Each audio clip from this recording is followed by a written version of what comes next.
All right, back here on the 1978 Toyota pickup. So I finished up, the welding, grinding, whatever on that cross member.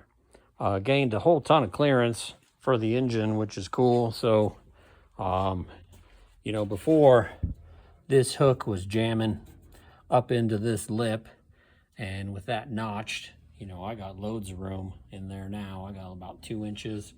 I think the whole contraption lowered by more like 2.5. So that's awesome. I got a whole ton of space there now. I was able to get it set back a bit further as well.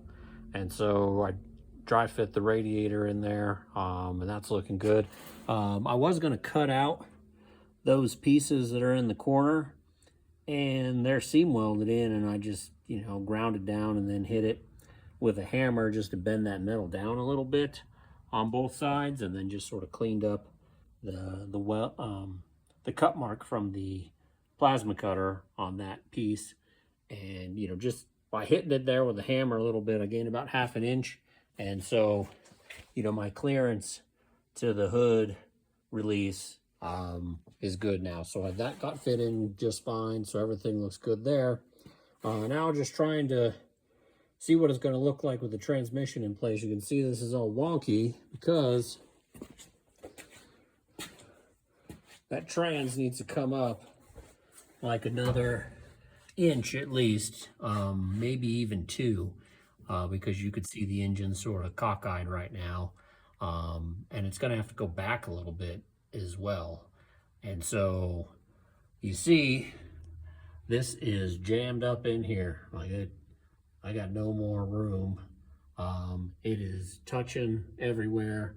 It's resting on the tunnel. I cut a bunch more of the tunnel out in order to get the bell housing in place, and I'm pretty sure this whole tunnel is going to have to get removed. And so you got my mark there. I think this whole thing needs to go up by like 2 inches in order to have enough room.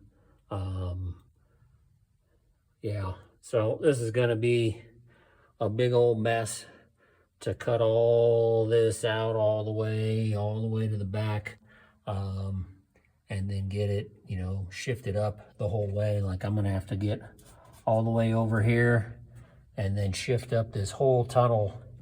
I'm gonna try to shoot for about 2 inches, because if you look at the bolt hole that's on this side here, it's supposed to be here, and it's about 1 inch away right now. But the engine is actually sitting on the cross member, so it's actually on it right now. So the engine does have to come up a little bit, by like 3/4 of an inch. And so if I'm off by 1 inch right now, and the engine's got to shift up, I'm gonna shoot for like 2 inches. So I'll probably brace this.